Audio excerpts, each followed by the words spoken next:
सौरभ गांगुली के, और मुंह खाता है सौरभ गांगुली जी तो आंख तो लजाता है। এখন তো ওনার চোখে একটা হিনিয়াস ক্রাইম হিনিয়াস লাগছে না।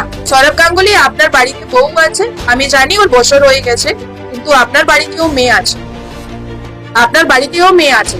আর যদি আপনার বউ বছর হয়ে গেছে তার জন্য আপনি এত অ্যাগ্রেসিভ স্টেটমেন্ট দিচ্ছেন, ভুলবেন না এই পশ্চিমবঙ্গতে 72 ইয়ার নান ধর্ষণ হয়েছিল, সেটা ভুলবেন না। কেন এখানে বাংলাদেশি ঘুষপেটিয়াও আছে, আর তারাই ওই 72 নানের রেপ করেছিল চার্চের ভিতরে ঢুকে, সেটাও মনে রাখতে হবে। কালকে আমি দেখলাম সৌরভ গাঙ্গুলিকে একটা সাংবাদিক প্রশ্ন করলো কি সৌরভ গাঙ্গুলি জি এখনো আপনি এই ধর্ষণকে, এই হত্যাকে ছোট্ট ঘটনা বলবেন? তাহলে ওনার মুখ থেকে আশা বেরোচ্ছে না।